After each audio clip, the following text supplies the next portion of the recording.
One thing that you will sometimes, pretty much always actually, run into an emotional block when you're writing. Something that brings you to a point that either you don't know how to go the next step or you don't dare go the next step. I've been in situations where both has applied. Writing for me is a way of working out a lot of feelings, things that maybe I never had the chance to say or do. Through one of my characters, I can. But in doing that, you can't escape from what was your motivation.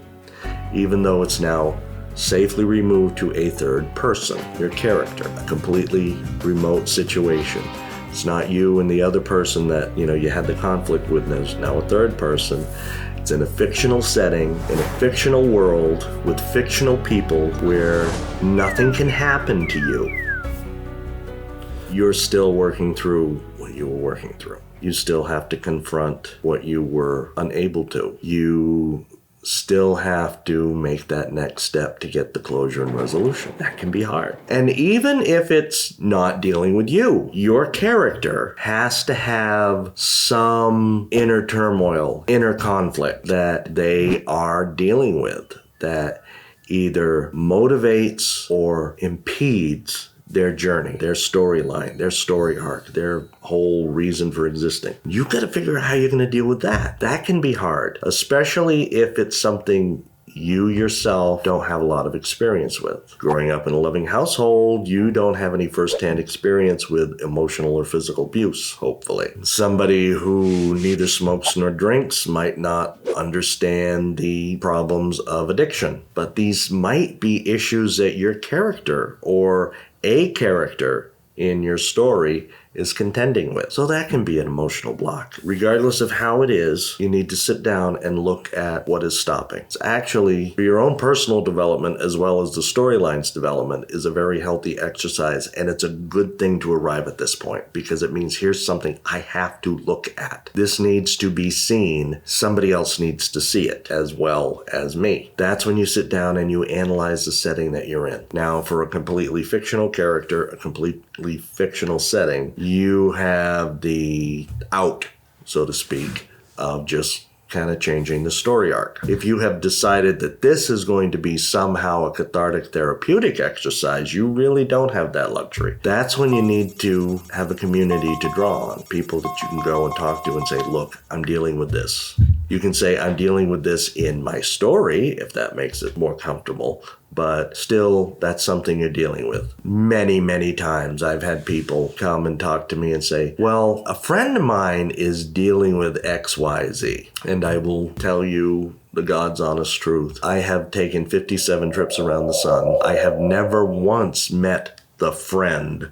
that people are coming to ask me advice for. Still, I gave the advice. So when you get to these blocks, find somebody that you can rely on, that you can bounce an idea off of, that you can kind of explore a situation with. Somebody that won't take advantage, somebody that will be honest, somebody that will help you in your development in this, both the story and your own understanding of the situation. They are out there. Again, I would use a little bit of caution in picking somebody. Make sure there's somebody you really, really trust, because there's an old saying that applies in a situation like this very, very directly. Salt and sugar both look the same. Working with those emotional blockages, make sure that you're not getting somebody too salty to get advice from. Before I wrap it up, I'm going to also talk about another emotional block. It's one that I fall into a lot, especially when I'm starting a story, I'm starting a new character, I'm starting a new book or whatever. I get really, really intoxicated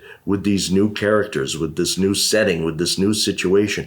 I'm sitting here and I'm just kind of going through and analyzing and considering all the possibilities, and I never get around to writing the darn thing. That has happened a lot. What I would do is, I remember this one recommendation that I got when I read David Copperfield. When he found his aunt that he went to stay with, she was the caretaker of this eccentric old man who was supposed to be writing a memorial for this one prestigious person who had died. But the problem was The old man had a neurodivergent issue that made him convinced everybody had put the brain of King Charles I into his head. He would start writing this memorial, and before you know it, he's wandering off into talking about Charles I and all the problems he was dealing with and so forth. And the person he was writing the memorial about just got lost. They finally ended up helping him by giving him 2 stacks of paper. One